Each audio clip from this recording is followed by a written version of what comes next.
अच्छा भाई, हमारे पास हम लोगों ने डिफ्यूजन डिस्कस किया था। और अब हम लोग आगे बढ़ते हैं। Factors which control the rate of diffusion. ठीक है भाई। अच्छा, हमारे पास इसमें दो फैक्टर्स हैं हमारे पास। वो फैक्टर्स कौन कौन से हैं भाई? सबसे पहले आपको पता होना चाहिए कि हमारे पास दो फैक्टर्स में से सबसे पहला फैक्टर है टेम्परेचर।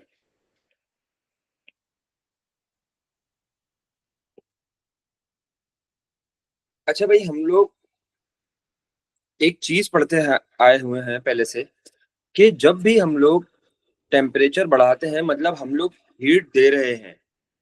तो जब भी हम लोग हीट देते हैं किसी चीज को, तो उसके अंदर होता क्या है कि पार्टिकल्स क्या गेन कर लेते हैं? पार्टिकल्स गेन कर लेते हैं काइनेटिक एनर्जी।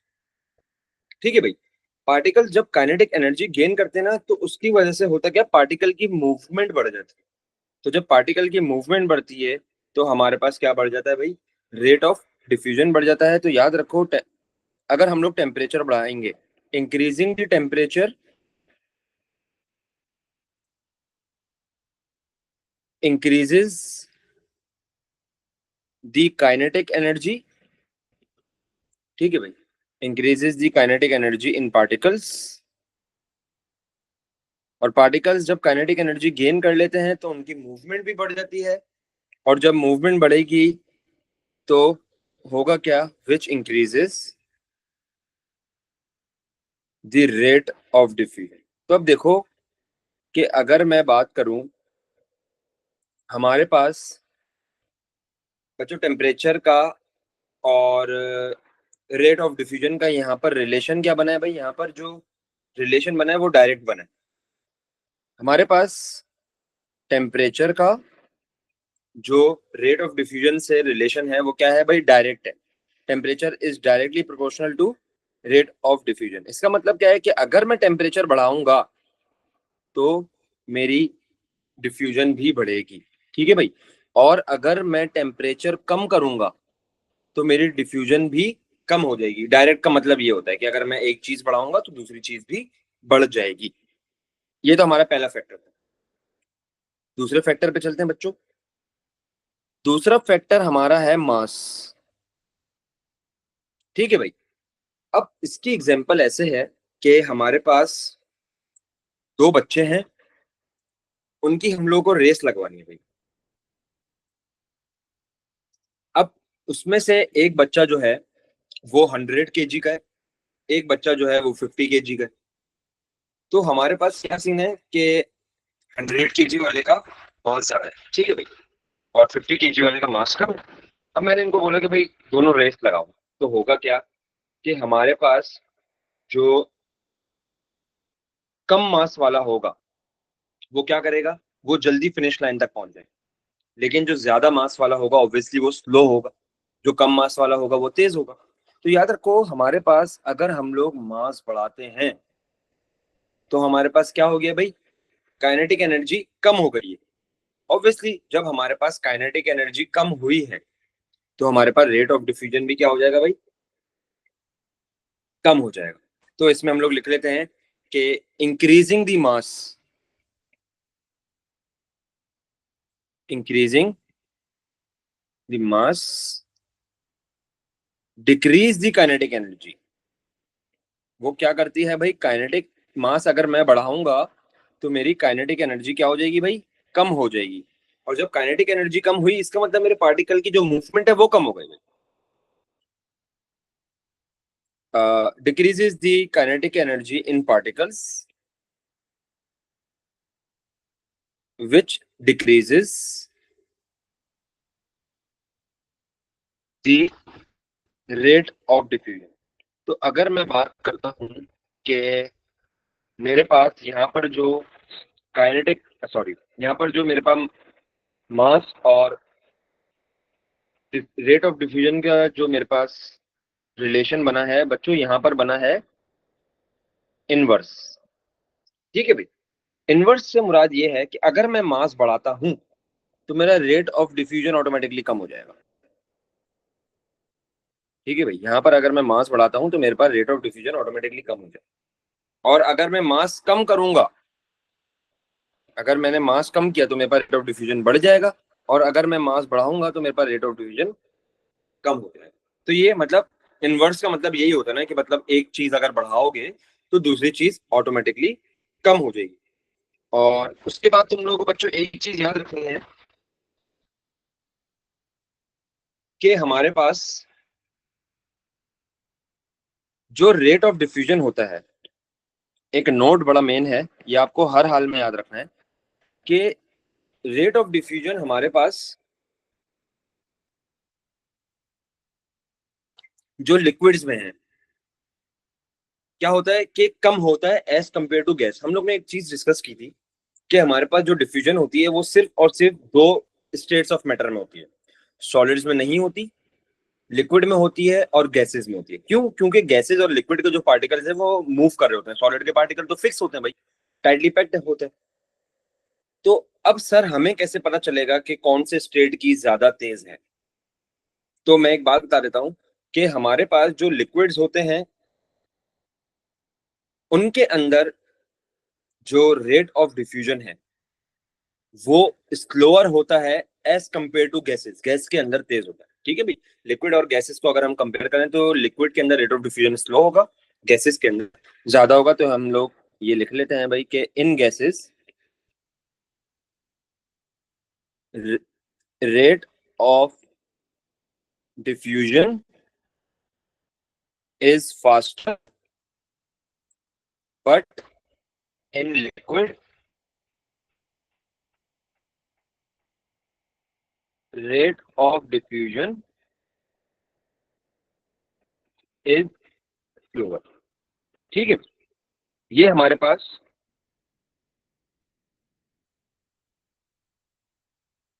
एक बात आ गई। अच्छा रणवीर, मुझे एक मिनट बताइएगा कि मेरी आवाज आपको सही आ रही है? जी सर, वैसे तो सही आ रही है बट थोड़ी बहुत क्रैक हो रही है। अच्छा एक मिनट, ये मुझे लग रहा था। अच्छा भाई, अब हमारे पास डिफ्यूजन की एक एग्जांपल आ रही है, उसके अंदर हम ना एक एक्सपेरिमेंट करते हैं। वो देखो क्या सीन है कि ये हमारे पास एक एक्सपेरिमेंट होता है, इसमें इसको हम ट्यूब एक्सपेरिमेंट कहते हैं बच्चों। एक ट्यूब होती है हमारे पास ऐसे, ये एक ट्यूब है, और इसको हम लोगों ने बच्चों दोनों साइड से ना बंद किया हुआ है, क्लोज किया हुआ है हमने दोनों साइड से ऐसे। ठीक है, और क्या हुआ है भाई कि हमने इसके अंदर दो कॉटन प्लेस करी हुई। एक कॉटन हमने यहाँ पर प्लेस की हुई है, और एक कॉटन हमने यहाँ पर प्लेस की हुई है। अच्छा इससे पहले एक बात बता दूं कि यहाँ पर टेम्परेचर कांस्टेंट है बच्चों। इस एक्सपेरिमेंट को हम कर रहे हैं तो हमारा टेम्परेचर कांस्टेंट है, टेम्परेचर का इसमें कोई लेना देना नहीं है, हमने कांस्टेंट रखा हुआ है। अच्छा भाई, हमारे पास ये दो कॉटन है। ये वाली जो कॉटन है हमारी, कॉटन वुल जो है हमारा, कॉटन वुल सोक्ड इन NH3। अच्छा बच्चों, आपको शायद NH3 का,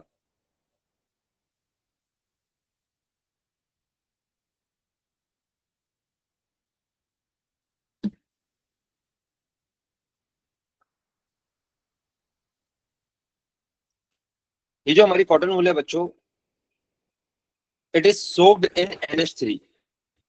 NH3 मतलब बच्चों अमोनिया गैस। ठीक है भाई।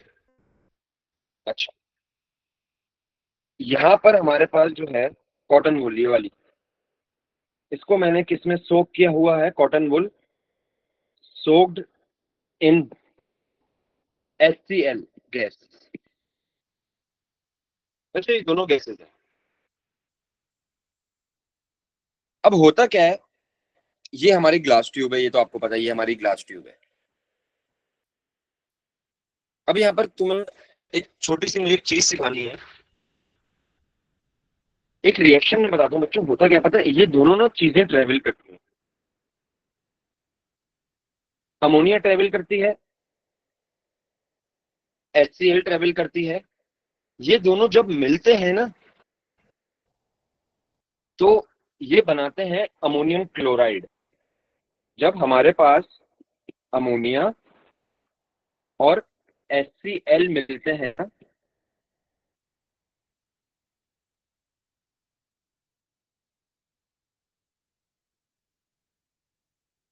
तो ये हमें बना के क्या देते हैं,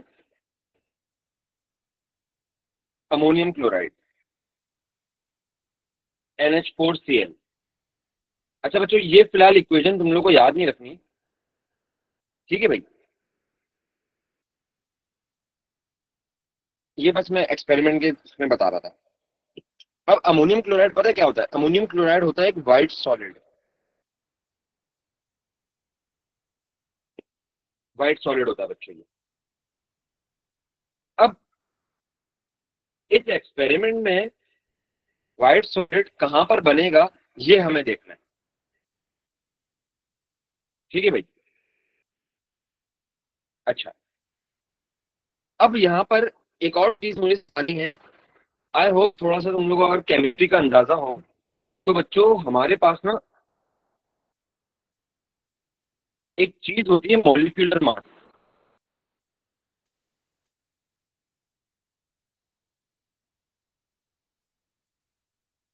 मॉलिक्यूलर मास हमारे पास एक चीज होती है, ये कैलकुलेट करना सिखाता हूँ तुम्हें। अब ये कैलकुलेशन तुम्हें आगे वैसे मैं मोल्स में सिखाता, लेकिन यहाँ पर एक्सपेरिमेंट में भी हमारे यूज होती है, तो मैं यहाँ पर सिखाता हूँ। अब देखो कि हमें मॉलिक्यूलर मासेस निकालने हैं। मॉलिक्यूलर मासेस हम लोग निकालते हैं individually by using the formula. यहाँ पर मुझे अमोनिया का भी निकालना पड़ेगा, और मुझे यहाँ पर HCl का भी निकालना पड़ेगा। क्यों? क्योंकि मुझे देखना है दोनों का रेट ऑफ डिफ्यूजन और रिंग कहां पर बनेगी। व्हाइट सॉलिड जो अमोनियम क्लोराइड की रिंग है वो कहां पर बनेगी, वो मुझे देखनी है। तो अब देखो कि तुम्हें इसके लिए प्रोडक्ट टेबल की मदद चाहिए होगी। अब तुम्हें पता है क्या करना पड़ेगा, ये जितने भी फॉर्मूला होते हैं ना, इनके मॉलिक्यूलर मासेस निकलते हैं सेपरेट। सेपरेट से मतलब ये है कि तुम इसमें नाइट्रोजन का अलग निकालोगे और इसमें हाइड्रोजन का अलग निकालोगे। लेकिन यहां पर फॉर्मूले में तुम देखो एक चीज, के हाइड्रोजन है कितने भाई, 3 हाइड्रोजन, देयर आर 3 हाइड्रोजन। तो तुम हाइड्रोजन को 3 से मल्टीप्लाई कर दोगे, इसको ऐसे लिख लो, 3 हाइड्रोजन मल्टीप्लाई कर दो। अब बच्चों HCl का अगर तुम्हें निकालना है, तो हाइड्रोजन प्लस क्लोरीन, ऐसे तुम मासेस निकाल लोगे इनके। मैं तुम्हें प्रोडक्ट टेबल दिखाता हूं।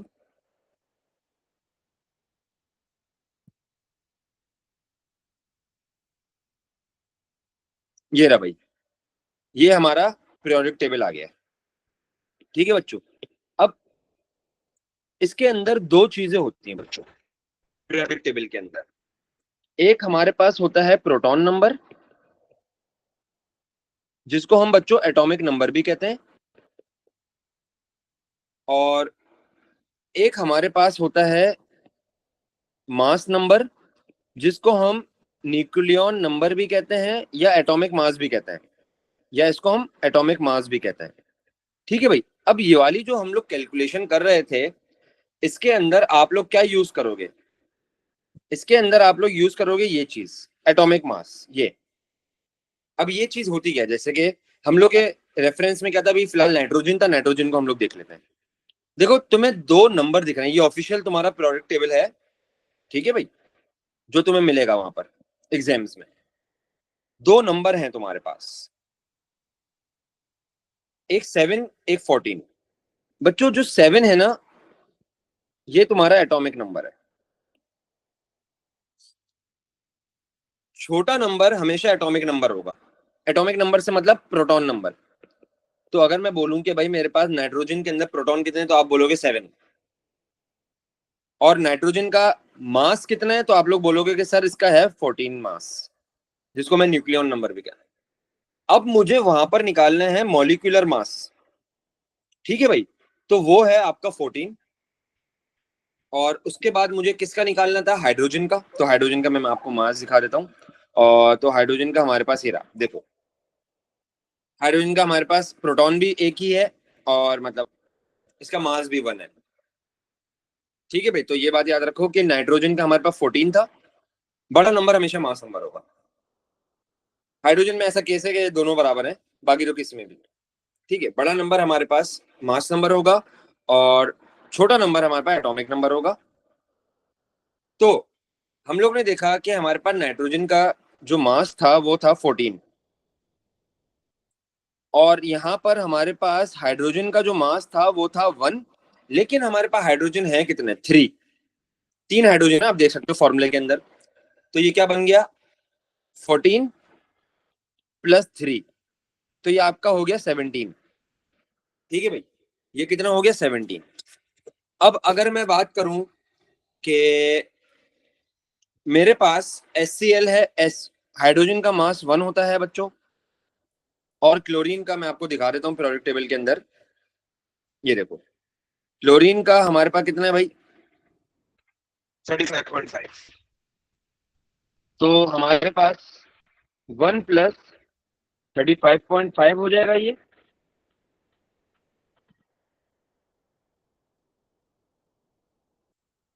ठीक है भाई। तो हमारे पास जो क्लोरीन का मास बना वो कितना बना, 36.5। अच्छा बच्चों, मॉलिक्यूलर मास जो है ये हमने जो अभी कैलकुलेट किया है, इसका जो यूनिट होता है ना बच्चों, वो होता है AMU। AMU का मतलब है atomic mass unit. Atomic mass unit पता है किस चीज के लिए इस्तेमाल करते हैं हम, बहुत छोटे चीजों का जो मास कैलकुलेट करते हैं ना हम लोग, वो हमारे पास एटॉमिक मास, ठीक है भाई। अ, अब सर हम इसको हाँ हाँ बोलो बोलो। हम इसको इलेक्ट्रॉन्स के लिए भी यूज करते हैं ना, इस वाले यूनिट को। नहीं नहीं नहीं, अच्छा इलेक्ट्रॉन के लिए, हाँ हाँ हाँ, बिल्कुल ऐसा ही है कि एटॉमिक मास आप जब निकालोगे, ठीक है भाई। अच्छा, अब हम लोग चलते हैं इसकी तरफ, एक्सपेरिमेंट की तरफ। हम लोग ने मासेस कैलकुलेट कर लिया, क्योंकि अगर हम लोग को रेट ऑफ डिफ्यूजन देखना है ना, तो यहाँ पर देखो टेम्परेचर तो कांस्टेंट था, टेम्परेचर दोनों के लिए एक ही है। तो हमारे पास दूसरा फैक्टर क्या पड़ा था हमने, मास, तो हमें मास देखना पड़ेगा, ठीक है भाई। अच्छा, अब हम लोग ने देखा कि जो हमारी अमोनिया है वो बड़ी भाई हल्की है, मतलब अगर मैं HCl और अमोनिया का डिफरेंस निकालूं, तो तकरीबन HCl जो है वो डबल भारी है भाई अमोनिया से। अमोनिया 17 है, HCl 36.5 है। तो हमारे पास यहाँ पर जो अमोनिया है ना, उसका मास कम है। अमोनिया का मास कम है, तो ऑब्वियसली रेट ऑफ डिफ्यूजन ज्यादा होगा। अमोनिया का जो रेट ऑफ डिफ्यूजन है वो ज्यादा होगा भाई, क्योंकि अमोनिया का जो मास है वो कम है। और जब इसका रेट ऑफ डिफ्यूजन ज्यादा है, तो हमारे पास जो अमोनिया है वो क्या करेगा भाई, डिस्टेंस भी ज्यादा कवर करेगा, ऐसा ही है। मतलब वही रेस की बात आ गई, रेस भी जल्दी जीत जाएगा अमोनिया। लेकिन वहीं पे HCl है कि HCl का जो है मास ज्यादा है, तो रेट ऑफ डिफ्यूजन HCl का कम है। Rate of diffusion of HCl is slow, या इधर मैंने मोर लिख दिया, इधर फास्ट लिख दिया, ठीक है भाई। तो अब एक चीज देखो कि तुम्हारे पास जो रिंग बनी है, HCl का जब रेट ऑफ डिफ्यूजन स्लो है, तो उसने डिस्टेंस भी कवर किया, तो रिंग तुम्हारे पास देखो कुछ यहाँ बन जाएगी, यहाँ व्हाइट रिंग जो बनेगी ना अमोनियम क्लोराइड की, तो यहाँ बनेगी। तो एक चीज तुम देख सकते हो कि ये सेंटर ऑफ द ट्यूब में नहीं बनी, ये किसके करीब बनी है? ये बनी है HCl के करीब। HCl के करीब क्यों बनी? क्योंकि HCl का मास ज्यादा था, तो HCl के पार्टिकल इतना जल्दी ट्रेवल नहीं कर पा रहे थे, रेट ऑफ डिफ्यूजन उनका कम था, स्लो था, तो जब भी वो HCl के करीब बनी। ठीक है भाई, तो इसमें एक नोट लिख लो। सबसे पहले तो एक नोट लिख लो। वो नोट क्या है भाई? कि ammonia is a lighter gas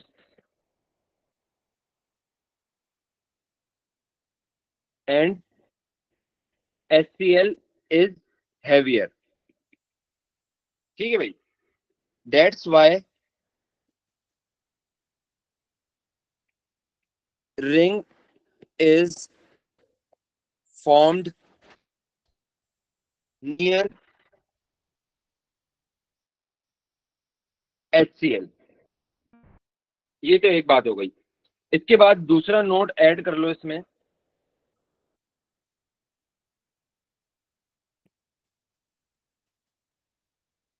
वो ये क्या है कि रिंग हमेशा वहां पर फॉर्म होगी जिस साइड पे तुम्हारा हैवियर सब्सटेंस होगा। ठीक है भाई, रिंग विल ऑलवेज फॉर्म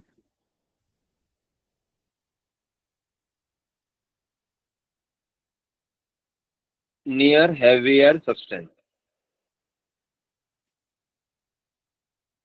ठीक है भाई, इसी तरह अगर मैं इसी एक्सपेरिमेंट के अंदर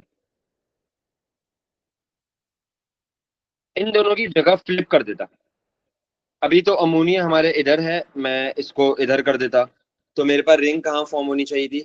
ऑपोजिट साइड पे, जहां पर HCl करीब होता है। ठीक है भाई, तो ये हमारे पास एक चीज है। अब हम मजीद आगे चलते हैं भाई। ये बात क्लियर होती है ना नरमीन? यस। अच्छा भाई, एक हम पास पेपर का क्वेश्चन कर लेते हैं। इस क्वेश्चन को दरअसल हम पढ़ते हैं भाई। अब इसमें लिखा हुआ है when the colorless gases hydrogen bromide, hydrogen bromide ये रही भाई, येलो से मार्क कर दिया मैंने नीचे, एंड इथाइल अमाइन। बच्चों ये ऑर्गेनिक कंपाउंड है, इथाइल अमाइन। ठीक है भाई, ऑर्गेनिक केमिस्ट्री में आप पढ़ेंगे। Into contact a white solid is form, a white solid is form. ठीक है भाई, इसने हमें ये बात बता दी। एक जनरल स्टेटमेंट याद रखना बच्चों, जनरल स्टेटमेंट कभी भी स्किप नहीं करना, हमेशा पढ़ना। बच्चा क्या कहता है कि सर ऊपर से तो सवाल स्टार्ट नहीं हुआ, मैं नीचे चला, नहीं ऐसा नहीं। हमेशा आपको जनरल स्टेटमेंट पढ़नी है, उसके अंदर कोई ना कोई हिंट होती है भाई, ऐसा नहीं है कि आप स्किप करके आगे बढ़ जाओ। ठीक है भाई, व्हाइट सॉलिड हमारे पास जो बनेगा वो ये रहा, व्हाइट सॉलिड इज फॉर्म, ये रहा। चलो अब आगे बढ़ते हैं हम। इसमें लिखा हुआ है the following apparatus can be used to compare the rate of diffusion of the two gases ethyl amine and hydrogen bromide। ठीक है भाई, इथाइल अमाइन हमारा ये रहा, हाइड्रोजन ब्रोमाइड हमारा ये रहा। अब उसने बोला है कि predict eight which position A, B और C the white solid will form and explain your choice। अच्छा मैं बता देता हूं, 2 मार्क्स का ये। ठीक है भाई, पास पेपर का क्वेश्चन है, 2 मार्क का। अब हमारे पास क्या है भाई, कि हमें ये बताना है कि भाई ये दोनों जब कांटेक्ट में आएंगे तो रिंग कहां पर बनेगी? A पे, B पे या C पे? तो इसके लिए हमें पता क्या करना है, थोड़ी सी वर्किंग करनी है। अब वो थोड़ी सी वर्किंग क्या है कि आपको इन दोनों के मासेस कैलकुलेट करने हैं। तो देखो CH3, CH2 एंड NH2। ये इथाइल अमाइन है, इसका मास कैलकुलेट करना है आपको, एंड HBr। बच्चा यहाँ पर एक गलती करता है, बच्चा यहाँ पर ये गलती करता है कि बच्चा फॉर्मूला देख के अंदाजा लगाता है कि सर इसका तो इतना बड़ा फॉर्मूला है, इसका तो मास 100% ज्यादा होगा। नहीं भाई, अपनी तरफ से गैस नहीं करना है, हमें मैथमेटिकल कैलकुलेशन करनी है। तो मैं बता देता हूँ आप लोगों को कि भाई कार्बन जो होता है ना हमारे पास, उसका मास 12 होता है। आप लोग खुद कैलकुलेट करेंगे अभी। हाइड्रोजन का जो मास है वो 1 होता है, और नाइट्रोजन बच्चों हमारे पास 14 होता है, और ब्रोमीन जो है हमारे पास वो होता है 80। ठीक है भाई। तो अब हम लोग मासेस कैलकुलेट करने की कोशिश करते हैं भाई। तो देखो, सबसे पहले हम लोग इथाइल अमाइन का कैलकुलेट कर लेते हैं। मैंने क्या बताया था, जब भी आप लोग मासेस कैलकुलेट करोगे तो आप लोग कैसे कैलकुलेट करोगे, इंडिविजुअली। तो इसमें तुम्हारे मासेस कैसे कैलकुलेट होंगे, कार्बन पहले, फिर 3 हाइड्रोजन, फिर एक कार्बन, फिर 2 हाइड्रोजन, फिर एक नाइट्रोजन, फिर 2 हाइड्रोजन। ऐसे तुम लोग मासेस इनके कैलकुलेट करोगे। तो अब देखते हैं हम लोग। एक कार्बन हमारे पास हो गया। अच्छा, इसको मैं ऊपर कर देता हूँ इधर, इसको मैं नीचे कर देता हूँ भाई इधर। एक कार्बन हमारे पास हो गया 12, प्लस 3 हाइड्रोजन हमारे पास, हाइड्रोजन 1 होता है तो 3 1 जा 3, प्लस 12, प्लस 2 हाइड्रोजन तो 2, plus 14, plus 2।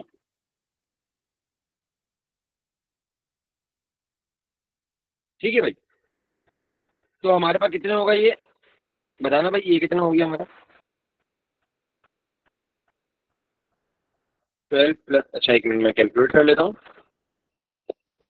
12 plus 3 plus 12 plus 2 plus 14 plus 2, ये बन रहा है मेरे पास 45। ठीक है भाई। और अगर मैं बात करूं HBr की, तो HBr का हाइड्रोजन का 1 होता है, प्लस ब्रोमीन का होता है 80। तो 1 प्लस 80 आपका बन जाएगा 81। ठीक है भाई। तो हम लोगों ने एक चीज देखी कि हमारे पास जो HBr का मास था वो 81 था, और मेरे पास इथाइल अमाइन का जो मास था वो था 45। ठीक है भाई। तो रिंग कहाँ पर बननी चाहिए हमारे पास, मैंने क्या डिस्कस किया था कि हमारे पास जो रिंग बनेगी वो बनेगी हैवियर सब्सटेंस के करीब। तो देखो HBr यहाँ पर हैवी है ना, तो मेरी रिंग बननी चाहिए कहाँ पर, C पर। ठीक है भाई। तो हम इसमें लिख देंगे कि the ring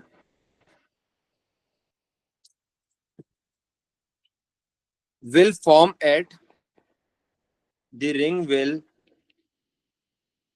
form at position C। ठीक है भाई। रिंग नहीं, या तो आप फिर आप वो लिख दो कि व्हाइट सॉलिड। रिंग का वर्ड उसने यूज नहीं करा, तो आप यहाँ पर व्हाइट सॉलिड का लिख लो, white solid. The white solid will form at. ठीक है भाई। White solid will form at position C। और उसने कहा है कि हमें एक्सप्लेन योर चॉइस। तो एक्सप्लेन योर चॉइस में हम लोग क्या लिखेंगे कि हमारे पास जो इथाइल अमाइन है, या इसमें एक और भी चीज लिख सकते हो कि हमारे पास जो हाइड्रोजन ब्रोमाइड है उसका मास ज्यादा है इथाइल अमाइन से, जब भी HBr के करीब रिंग बन रही है। ठीक है भाई। तो ये आपको करना है। 1 मार्क आपको मिलेगा पोजीशन का, और 1 मार्क आपको मिलेगा चॉइस का। ये बात याद रखना। तो इसमें दूसरा पॉइंट क्या होगा कि HBr has greater mass than ethyl amine. ठीक है भाई। जब भी बी पॉइंट पे बनेगा हमारे पास रिंग, तो हाँ वो यही कंडीशन होगी कि दोनों का मास बिल्कुल इक्वल होगा। ऐसा ही है। हमारे पास ये जो ट्यूब है, बी पॉइंट इसका सेंटर है, ठीक है भाई। अब मुझे एक बात बताओ, सेंटर पे कब बनना चाहिए? कि जब हमारे पास दोनों साइड पे, सपोज कर लो फिलहाल अभी इथाइल अमाइन और एचबीआर को भूल जाओ, हमारे पास दोनों साइड पे बोला गया कि भाई यहाँ पर एक एक्स गैस है और यहाँ पर भी एक एक्स गैस है, अननोन। बोला गया कि भाई इनकी जो रिंग फॉर्म हो रही है वो बीच में फॉर्म हो रही है, बताओ क्यों? तो आप एक ही बात याद रखोगे कि यार सर ने तो एक बात बताई थी कि रिंग अगर फॉर्म हुई ए पे तो इसका मतलब ये वाली चीज का मास ज्यादा है। मतलब अगर रिंग ए पे फॉर्म होती तो इसका मतलब यहां पर मास ज्यादा है, और अगर रिंग सी पे फॉर्म होती इसका मतलब यहां पर मास ज्यादा है। अब फॉर्म हुई है बी पे, हमारे पास कंडीशन ये आ गई कि बी पे फॉर्म हुई है, इसका मतलब दोनों वालों ने सेम डिस्टेंस ट्रेवल करा, दोनों साइड वालों ने, जो सब्सटेंस है दोनों साइड पे। और जब सेम डिस्टेंस ट्रेवल करा इसका मतलब दोनों का मास सेम है ना, ठीक है भाई। तो यही कंडीशन है कि हमारे पास अगर दोनों का मास सेम होगा तो हमारे पास रिंग बीच में फॉर्म हो, ठीक है भाई। चलो, ये बात क्लियर होती है, आगे बढ़े। यस। अब हम आगे बढ़ते हैं भाई। नेक्स्ट टॉपिक बच्चों जो हमारे पास आ रहा है उसका नाम है हीटिंग कर्व।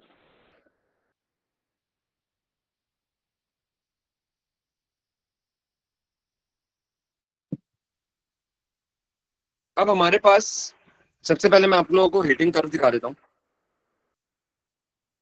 कहाँ गया भाई, कहाँ गया? हाँ ये रहा। अच्छा, इसमें लिखा है, थोड़ा सा जूम कर देता हूँ, हाँ। Heating curve for water. अच्छा बच्चों, यहाँ पर जो हीटिंग कर्व फॉर वाटर है ना, ये प्योर वाटर की बात की जा रही है। और एक बात याद रखो बच्चों, हमारे पास जो प्योर वाटर है ना, उसका हमारे पास जो बॉइलिंग पॉइंट होता है वो 100 डिग्री होता है, और जो उसका मेल्टिंग पॉइंट है वो हमारे पास 0 डिग्री होता है, ठीक है भाई। अब बच्चों हीटिंग कर्व के अंदर आपको हमेशा जो चीजें दिखनी है वो मैं आपको बता देता हूँ। कि सबसे पहले आपको दो एक्सिस दिखेंगे, एक आपको दिखेगा एक्स एक्सिस, एक आपको दिखेगा वाई एक्सिस। एक्स एक्सिस पे क्या है हमारे पास? टाइम, ठीक है भाई। एक्स एक्सिस पे हमारे पास टाइम है, और वाई एक्सिस पे आप लोग देख सकते हैं कि हमारे पास टेम्परेचर है, ठीक है भाई। अच्छा, इसके साथ साथ एक और चीज है हमारे पास, वो क्या है कि आप देख सकते हैं कि हमारे पास दो चीज है हीटिंग कर्व के अंदर। एक हमारे पास स्लोपिंग सेक्शन है, स्लोपिंग सेक्शन को मैं मार्क कर देता हूँ। ये देखो, ये जो ब्लू से मैंने मार्क करा है ना, ये हमारा स्लोपिंग सेक्शन है, ठीक है भाई। और एक हमारे पास है फ्लैट सेक्शन, ये मैं पिंक से जो मार्क कर रहा हूँ।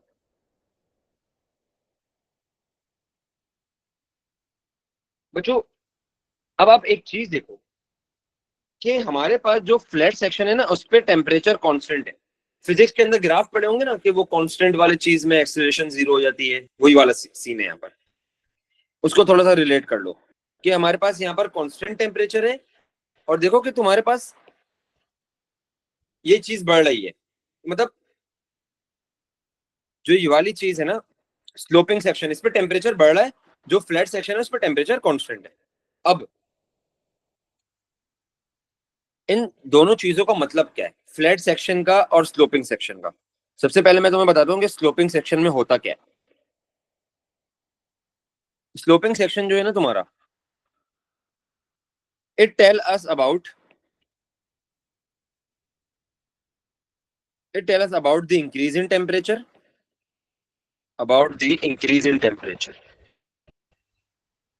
टेम्परेचर इस पे क्या होता है भाई, स्लोपिंग सेक्शन पे बढ़ रहा होता है। ये तुम अगर ग्राफ पढ़ना आते हो मैं आपको दिखाता हूँ कि देखो कि यहाँ पर स्लोपिंग सेक्शन था तो इसका 50 टेम्परेचर था, यहाँ पर स्लोपिंग सेक्शन है तो इसका 75 है। ठीक है भाई। तो sloping section tell us about the increase in temperature, और टेम्परेचर की वजह से होगा क्या, and particles gain kinetic energy. ठीक है भाई, जब टेम्परेचर बढ़ाते हो तो पार्टिकल क्या करते हैं, काइनेटिक एनर्जी गेन करते हैं। अब इसके साथ साथ हम बात करते हैं फ्लैट सेक्शन की,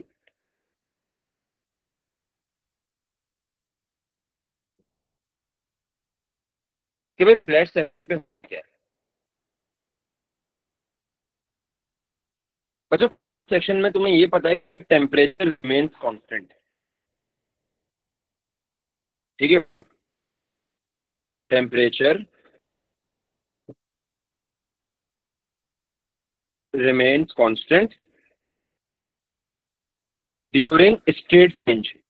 एक बात कि जो तुम्हारे फ्लैट सेक्शन होंगे ना, इस पे तुम्हारी स्टेट चेंज हो रही होगी।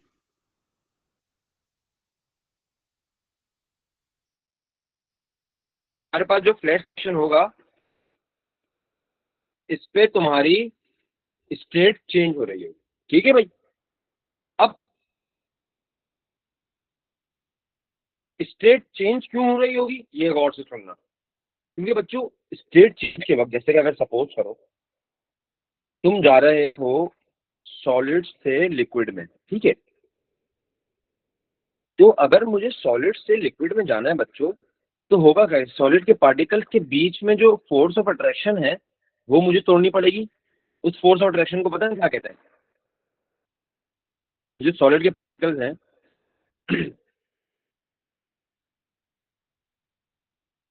मुझे उनके बीच में फोर्स ऑफ अट्रैक्शन तोड़नी पड़ेगी। ये ठीक है भाई, ये जो फोर्स ऑफ अट्रैक्शन है, ये जो मुझे तोड़नी पड़ेगी ना, इसको मैं क्या कहता हूँ पता है, बॉन्ड कहता हूँ इसको मैं।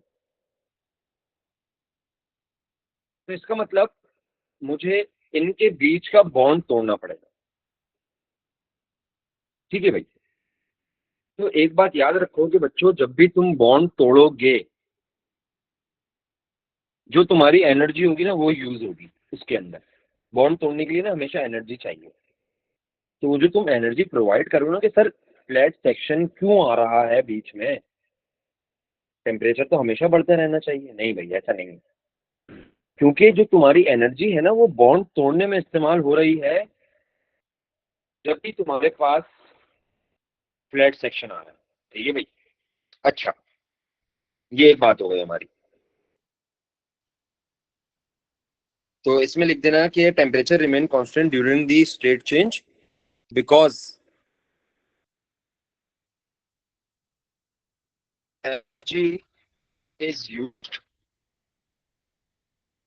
To break bonds. ठीक है भाई, जो तुम्हारी हीट एनर्जी होती है ना वो बॉन्ड तोड़ने में इस्तेमाल हो रही होती है, जब भी तुम्हारे पास क्या है कि जो टेम्परेचर है वो कांस्टेंट हो जाता है। अब हम चलते हैं इस पे, कर्व पे चलते हैं भाई, हीट कर्व पे।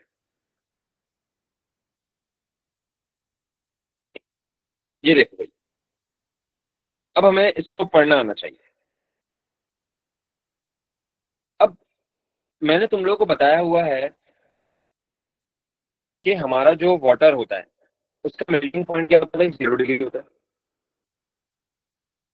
उसका बॉइलिंग पॉइंट 100 डिग्री होता है। अब भाई ये रहा 0 डिग्री, ये मैंने मार्क कर दिया।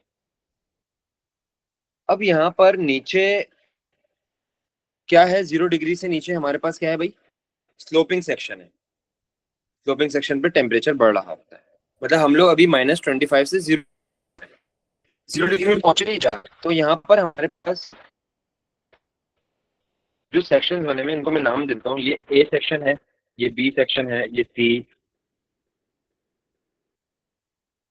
ये हमारा हो गया डी, ये ई एंड एफ। तो अब हमारे पास ए से बी सेक्शन जो है स्लोपिंग सेक्शन है, और स्लोपिंग सेक्शन के अंदर क्या होता है कि भाई हमारे पार्टिकल जो है वो एनर्जी गेन कर रहे होते हैं, लेकिन स्टेट चेंज नहीं होती, ये बात याद रखना। तो ए से बी तक अगर मैं बात करूं तो हमारे पास जो यहाँ पर वाटर होगा वो किस फॉर्म में होगा भाई? सॉलिड फॉर्म में होगा। ठीक है भाई। अब हम आ गए हैं बी टू सी पे। ए टू बी हमारा क्या हुआ, मैं नीचे भी लिख देता हूं कि हमारे पास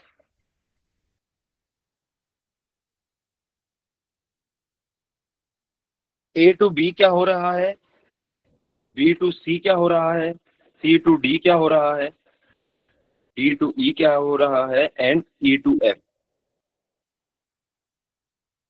हम लोगों ने ये देखा कि हमारे पास ए टू बी में तो स्टेट क्या थी?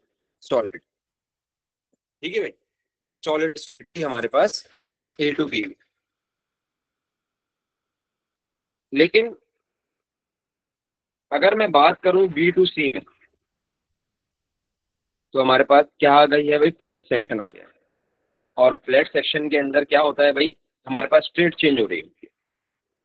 तो हमारे पास का मतलब है यहाँ पर स्टेट चेंज हो रही है, इसका मतलब एनर्जी जो है वो किस में इस्तेमाल हो रही है? बॉन्ड ब्रेकिंग में। अब सॉलिड के अंदर अगर मैं बॉन्ड ब्रेक करूंगा,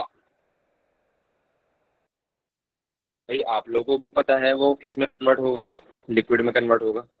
लेकिन अब 0 डिग्री पे है, तो यार वो कि हमारे पास यहाँ पर कौन कौन सी चीजें, कौन सी स्टेट एग्जिस्ट कर रही होगी हमारे पास?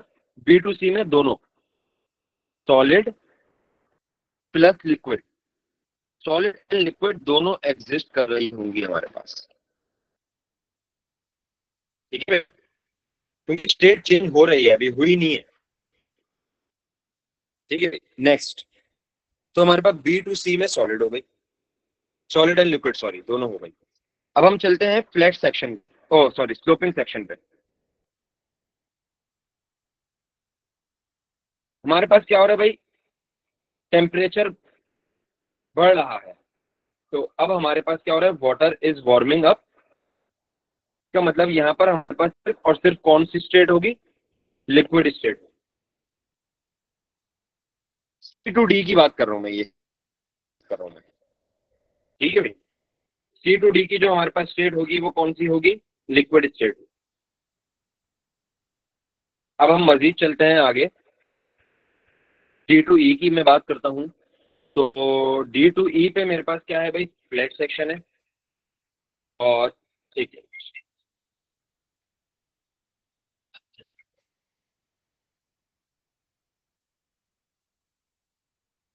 सॉरी बच्चों, डी टू ई हमारे पास फ्लैट सेक्शन है। और फ्लैट सेक्शन पे हमारे पास स्टेट चेंज हो रही होती है। तो यहाँ पर हमारे पास जो स्टेट होगी वो दो, लिक्विड भी होगी, उसके साथ हमारे पास गैस भी होगी। ठीक है भाई। इसके बाद नेक्स्ट हमारे पास सर आपने आपकी देखा कि वॉइस कट हो रही है। वॉइस लैग कर रही है मेरी। यस। अब क्लियर है? जी, इट्स बेटर। मैंने अपने एरिया का सबसे बेस्ट इंटरनेट लगाया, अब भी अब ये हालात है, अब मैं क्या करूँगा। खैर चलो, अल्लाह मालिक, इसको मैं चेक करते हैं, क्योंकि मेरे पास दिन में भी कंप्लेन आ रही थी। खैर इसको देखते हैं भाई। चलो रिपीट कर देता हूँ, डी टू ई रिपीट कर देता हूँ कि हमारे पास D to E flat section है। तो उसमें क्या हो रहा होगा? आपके पास स्टेट चेंज हो रही होगी। तो पहले हमारे पास लिक्विड थी सी टू डी में, तो डी टू ई में हमारे पास क्या होगी? लिक्विड प्लस गैस हो जाएगी, मतलब दोनों हो जाएंगे। अब हमारे पास ई टू एफ है, आप देख सकते हो कि यहाँ पर ई पॉइंट पे ना हमारे पास 100 डिग्री आ गया। तो 100 डिग्री क्या होता है? बॉइलिंग पॉइंट होता है। अब बॉइलिंग पॉइंट से ऊपर हम जा रहे हैं, तो हमारे पास जो स्टेट हो जानी चाहिए वो क्या हो जानी चाहिए भाई? ओनली गैस हो जानी चाहिए। ठीक है भाई। तो अब हम इसको लिख लेते हैं नीचे सारों को, कि ए टू बी में तो हमारे पास सॉलिड था, बी टू सी में हमारे पास क्या था? Solid and liquid.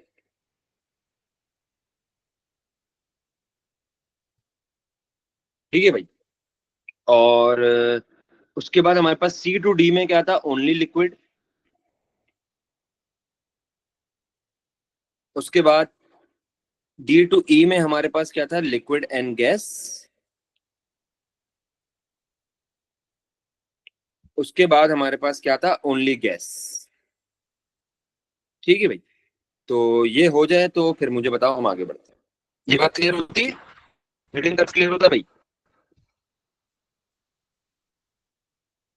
यस। चल, अब हम आगे बढ़ते हैं मजीद। तो एक क्वेश्चन करते हैं, इसका पास पेपर क्वेश्चन करते हैं। पास पेपर क्वेश्चन हाथ हाथ हाथ के हाथ कर लेना तो ज्यादा बेटर रहता है। आई थिंक ये है,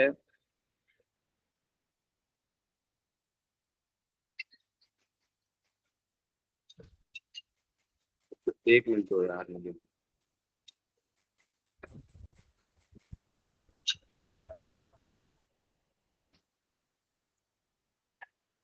अच्छा भाई, हमारे पास ये पास पेपर क्वेश्चन है बच्चों।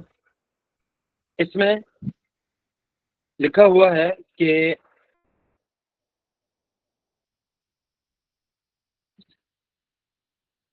जनरल स्टेटमेंट पढ़ लेते हैं कि हमें क्या लिखा हुआ है कि a compound x is a colourless liquid at room temperature. A sample x of pure was slowly heated from -5 degree which is below its melting point। अच्छा भाई, ये बड़ी काम की बात की है कि भाई हमारा जो -5 डिग्री है वो मेल्टिंग पॉइंट से नीचे है। ठीक है भाई, ठीक है भाई, और यहाँ रूम टेम्परेचर 25। ऊपर हमें बताया हुआ रूम टेम्परेचर के बारे में, रूम टेम्परेचर हमेशा 25 डिग्री होगा। और हमारे पास बिलो मेल्टिंग पॉइंट ना कोई भी चीज होगी ना जो कि -5 डिग्री है, तो यहाँ पर X will be solid, X will be solid. ठीक है भाई, अब हम आगे बढ़ते हैं to the 90 degree which is above its boiling point. अब कोई भी चीज अगर बॉइलिंग पॉइंट से ऊपर होगी तो वहां पर उसकी क्या हो जानी है, गैस हो जानी। ठीक है भाई।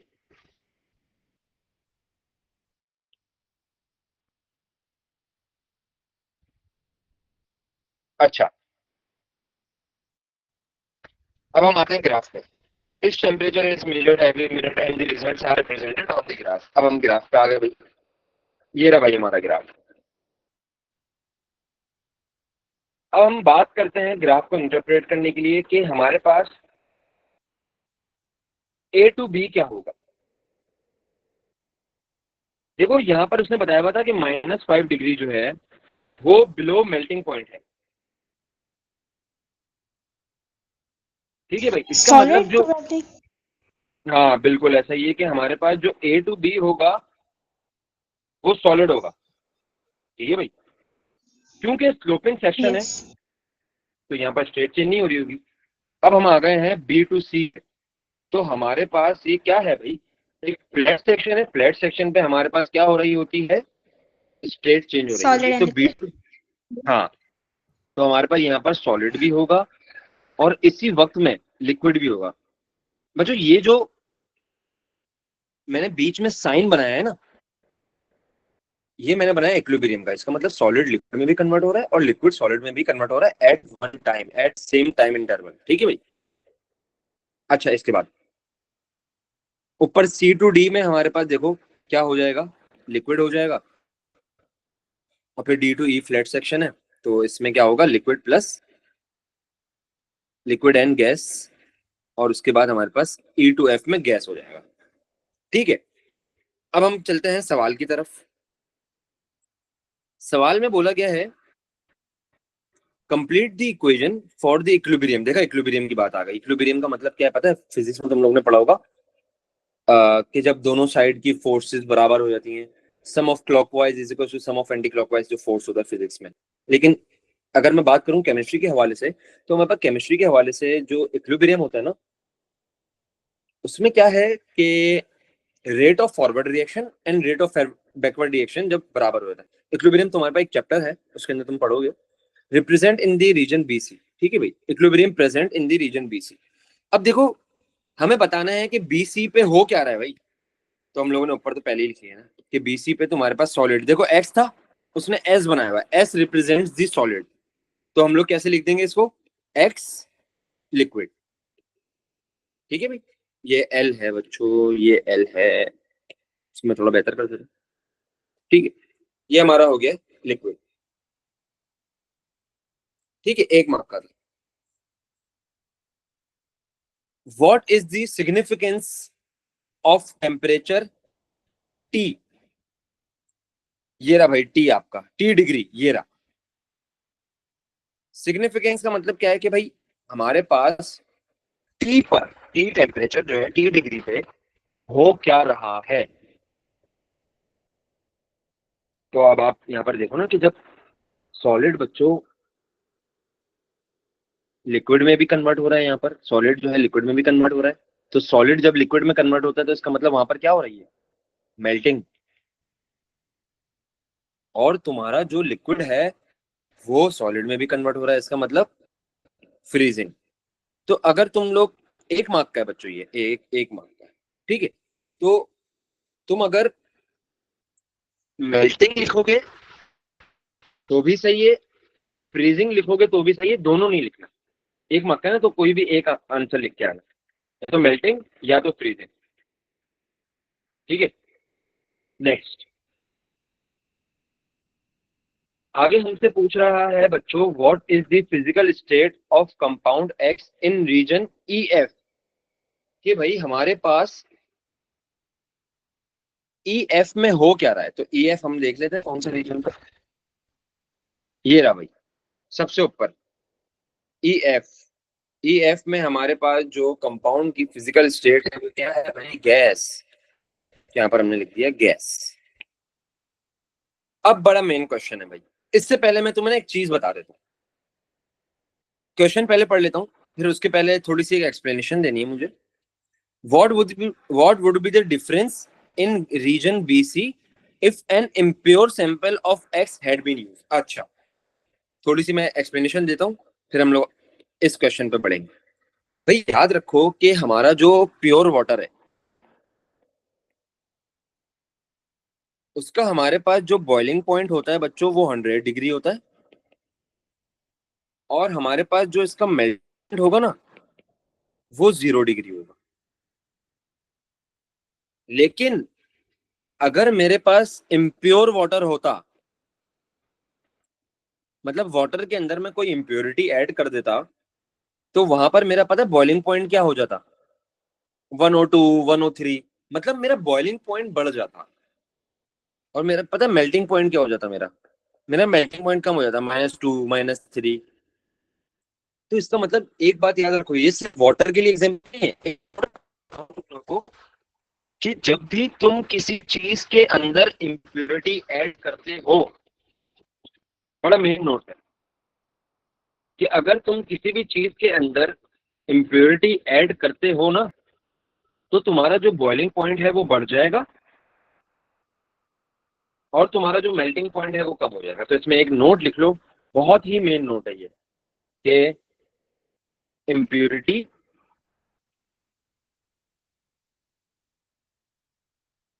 डिक्रीजेस मेल्टिंग पॉइंट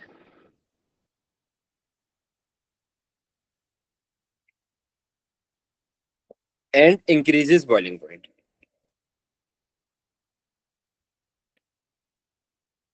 ठीक है भाई,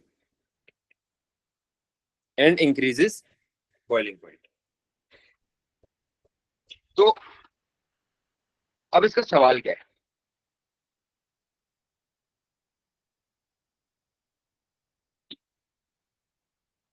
what would be the difference in region B C if an impure sample of X had been use. वो ये कह रहा है कि भाई पहले तो मैंने क्या यूज किया हुआ था, प्योर, अब मैं जो यूज कर रहा हूं वो है इम्प्योर।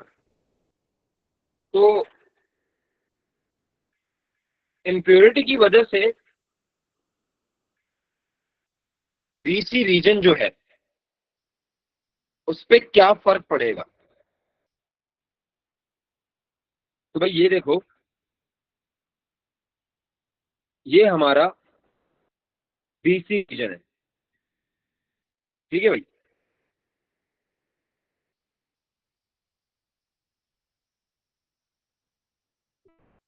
बीसी रीजन के अंदर हमारे पास हो क्या रहा है, मेल्टिंग।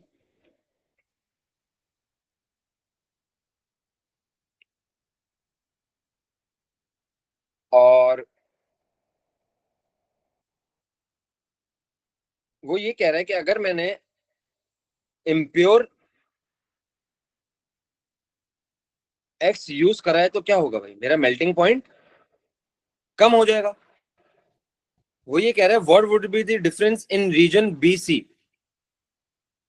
ठीक है भाई, तो अब देखना, बीसी पे मेल्टिंग हो रही है, अगर मैं इम्प्योर एक्स यूज करता हूं तो वहां पर मेरे पास क्या हो जाएगा, बीसी कम हो जाएगा, मेल्टिंग पॉइंट कम होगा ना, क्योंकि मैंने यहाँ पर लिखा हुआ है कि impurity decreases the melting point. इसका मतलब जो मेरी बीसी की लाइन है वो यार कहीं यहाँ पर बननी चाहिए, ऐसा ही है, क्योंकि मेरा जो मेल्टिंग पॉइंट है वो कम हो जाएगा। तो यहाँ पर सपोज कर लो, फिलहाल सपोज कर लो 5 डिग्री था, तो मैंने अगर इम्प्योर यूज करा तो 0 डिग्री हो जाएगा, कम हो जाएगा ना मेल्टिंग पॉइंट। ठीक है भाई, तो ये एक बात आ गई हमारी। तो मेरी जो लाइन है ना बीसी की, वो नीचे आ जाती, वो नीचे आ जाएगी अगर इम्प्योर यूज करते हो। ठीक है भाई, तो ये एक हमारा कॉन्सेप्ट हो गया। तो इसमें लिख लो कि, इसमें एक बात लिख लो तुम लोग कि भाई the line of BC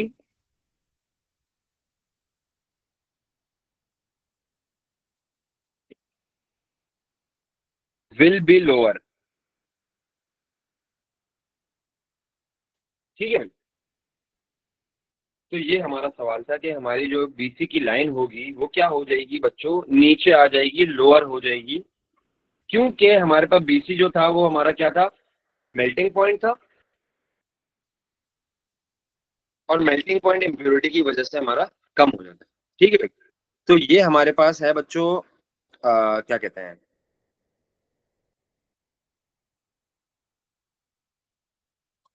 heating curve. अब कूलिंग कर्व की आपको मैं डायग्राम दिखाता हूँ।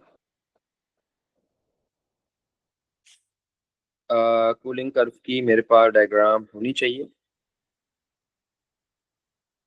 अच्छा, ये दोनों है, heating curve and cooling curve. इसको मैं थोड़ा सा क्रॉप कर देता हूँ। अच्छा, ये देखो,